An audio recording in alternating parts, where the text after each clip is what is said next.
अगर मैं आपसे कहूं कि आपके एमआई के अंदर से ऐसे 3 शेरों को बाहर निकाल दिया गया है जो आपके एमआई की जान हुआ करते थे, लेकिन अगर मैं आपसे कहूं कि आपके एमआई के अंदर ऐसे 3 बब्बर शेर की एंट्री करा दी जा चुकी है जो अब इस एमआई की जान होंगे, क्योंकि आईपीएल 2025 के अंदर एमआई के अंदर इतना बड़ा बदलाव अभी तक नहीं किया गया था जो अब किया गया है आईपीएल 2025 के सेमीफाइनल यानी प्लेऑफ के अंदर।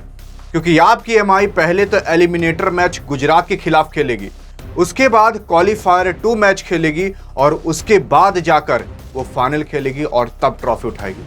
अभी तक आपके एमआई को 3 पड़ाव पार करने हैं, लेकिन इस 3 पड़ाव को पार करने के लिए 3 ऐसे खिलाड़ियों की एंट्री भी करा दी जा चुकी है।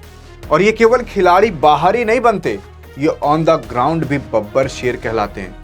अभी इनके बारे में जब मैं आपको रिकॉर्ड बताऊंगा ये क्या एमआई के अंदर बदलाव ला सकते हैं और अगर ये आते हैं तब फाइनल प्लेइंग 11 क्या रहेगी और क्या आपकी एमआई फाइनल जीत पाएगी, तब आपको जानकर शौक होगा और रोंगटे खड़े हो जाएंगे कि भाई अब एमआई के अंदर क्या होने वाला है। क्योंकि आईपीएल 2025 के अंदर पूरा डर का माहौल बना है इस प्लेऑफ को लेकर कि एमआई यार अगर ऐसे करेगी तो और टीमों का क्या होगा। कुछ ऐसा ही होने वाला है। क्योंकि अगर हम टॉपिक पर चलें तो टॉपिक ये कहता है कि भाई देखो, ये जो एमआई है ये अभी लड़ने वाली गुजरात टाइटंस के खिलाफ एलिमिनेटर मैच खेलेगी, क्वालिफायर 2 मैच खेलेगी, तब फाइनल खेलेगी।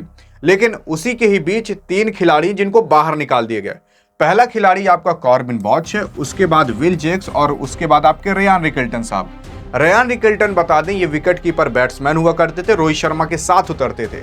विल जैक्स जो कि तीसरे चौथे नंबर पर उतरते थे, तो कॉर्बिन बॉच एक ऑलराउंडर के तौर पर काम करते थे। कॉर्बिन बॉच को ज्यादा मौका नहीं मिला तो 2 से 3 मैचेस ये खेले थे और उसके बाद इनको मतलब ये खुद बाहर हो गए।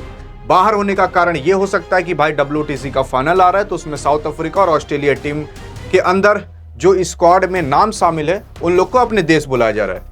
दूसरा कारण ये हो सकता है कि इंग्लैंड और वेस्ट इंडीज का ओडीआई मैच आ रहा है इसी 29 मई से, जिसकी वजह से इंग्लैंड और वेस्ट इंडीज वाले अपने प्लेयर को बुला रहे हैं कि आप आकर अब इंटरनेशनल मैच खेलो, अपने देश के लिए आईपीएल ना खेलो। और यही 2 कारण है जिसकी वजह से प्लेयर बाहर हो रहे हैं। तो कॉर्बिन बॉच साहब बाहर हो गए, विल जैक्स साहब इंग्लैंड के थे ये भी बाहर हो गए, इनको भी जाना पड़ा। और विल जैक्स अच्छा खासा रन मारकर कभी कभी तो इस बंदे ने अपने दम पर जिताया था जब रोहित शर्मा नहीं चला था। और रेयान रिकल्टन की बात करें, साउथ अफ्रीका खिलाड़ी हैं, इनको WTC का फाइनल खेलने के लिए 11 जून से पहले पहुंचना था और ये जा चुके हैं। अगर मैं आपको बताऊं कि इस बंदे का कितना अहम रोल था, तो अगर आप देखोगे टॉप 3 के सबसे हाईएस्ट स्कोर आईपीएल 2025 में एमआई के अंदर, तो सबसे हाईएस्ट स्कोर टॉप 3 में इसका नाम आता था।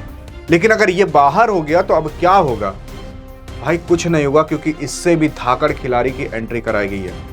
ऐसे धाकड़ खिलाड़ी की एंट्री कराई गई है जिनका नाम सुनकर आप शॉक होने वाले हो। देखो एमआई और जीटी है ना, जीटी अब सहम चुकी है और डर चुकी है अब क्या होगा। पहली चीज तो जीटी अभी हाल ही में सीएसके के खिलाफ मैच हार गई थी बुरी तरीके से। अब एमआई की बारी है। अब एमआई देखोगे तो इसके अंदर चेंजेस ये आए हैं कि जो विल जैक्स साहब थे इनको आउट यानी कि बाहर कर दिया गया, उनकी जगह जॉनी बेस्टो को लाया गया। अब ये बंदा इंग्लैंड का खिलाड़ी है और इस बंदे ने अभी तक टोटल 50 T20 मैच खेले और 1500 से ज्यादा रन बनाए हैं, जिसकी वजह से अब ये बताया जा रहा है कि भाई जॉनी बेस्टो जो आपके विल जैक्स से खतरनाक माना जाता है, खतरनाक इसलिए माना जाता है क्योंकि इसके पास बैटिंग करने का हुनर है तो एक्सपीरियंस भी है, इंग्लैंड का खिलाड़ी है, कभी कभी तो इसने इंग्लैंड को अकेले अपने दम पर जिता कर रखा है। और ये मुंबई इंडियंस के अंदर आने का मतलब सभी टीमों के लिए खतरा बढ़ चुका है। अब दूसरा सबसे बड़ा चेंज आता है रेयान रिकल्टन को लेकर। अब आप सोचोगे भाई कि अगर ये बंदा निकल गया तो विकेट कीपिंग कौन करेगा, उसके बारे में भी आपको पता चलेगा। लेकिन ये निकल गया तो इनकी जगह रिचर्ड ग्लेसन साहब आए हैं। ये बंदा भी इंग्लैंड का खिलाड़ी है, फास्टर बॉलर है, 115 T20 मैच में 129 विकेट ले चुका है। और एट द एंड जो तीसरा सबसे बड़ा चेंज है वो आपके कॉर्बिन बॉच साहब को लेकर है। इनको जब बाहर निकाला गया तो चरित असलंगा साहब आए हैं जो श्रीलंका के खिलाड़ी हैं और ये भाई 2700 रन T20 के अंदर बना चुके हैं। अब मैं आपको एक चीज बताऊं, ये बंदा श्रीलंका का है खिलाड़ी और ये श्रीलंका का कैप्टन भी है ओडीआई का। अगर अब आप देखोगे तो आपकी जो एमआई टीम है ना, वो टीम नहीं बल्कि एक झुंड बन चुकी है कैप्टनसी का। रोहित शर्मा इंडिया का कैप्टन, सूर्य कुमार यादव T20 का कैप्टन, जसप्रीत बुमराह टेस्ट के कैप्टन हो चुके हैं। उसके बाद चरित असलंगा साहब भी आ चुके हैं, श्रीलंका के खिलाड़ी। उसके बाद देखोगे तो मिचेल सेंटनर न्यूजीलैंड का कैप्टन और हार्दिक पांड्या तो खुद कैप्टन ही है। यानी कि 11 प्लेयर में से 6 प्लेयर तो ऐसे हैं जो कैप्टनसी करके आ चुके हैं। अब क्या किसी के अंदर इतना दम है कि भाई प्लेयर के झुंड को नहीं, कैप्टन के झुंड को कोई हरा सके? आइए बात करते हैं कि अब फाइनल प्लेइंग 11 क्या होगी। ये सारे चेंजेस थे, लेकिन इन चेंजेस के बाद भी आपकी प्लेइंग 11 कुछ इस तरीके से दिखने वाली है। ये आपकी फाइनल प्लेइंग 11 सामने लिखी हुई है, कुछ इस तरीके से प्लेइंग 11 रहने वाली है। तो गुजरात के खिलाफ यही संभावित प्लेइंग 11 आपकी एमआई की हो सकती है। पहला, Rohit Sharma, Jonny Bairstow wicket keeper के रूप में भी ये काम करेंगे।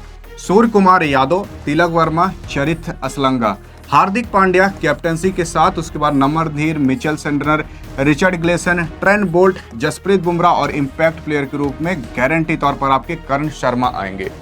अब ये जो जितने प्लेयर हैं, यही प्लेयर आपके एमआई के अंदर रहने वाले हैं और आप मान चलो कि ये संभावित प्लेइंग 11 नहीं, यही प्लेइंग 11 रहेगी ही, क्योंकि इसके अंदर से आप कुछ चेंज नहीं कर सकते। अगर कुछ चेंज होता है तो वो तभी हो सकता है कि अगर कोई प्लेयर इंजर्ड हो जाए, वरना कोई भी प्लेइंग 11 में चेंज नहीं होगा।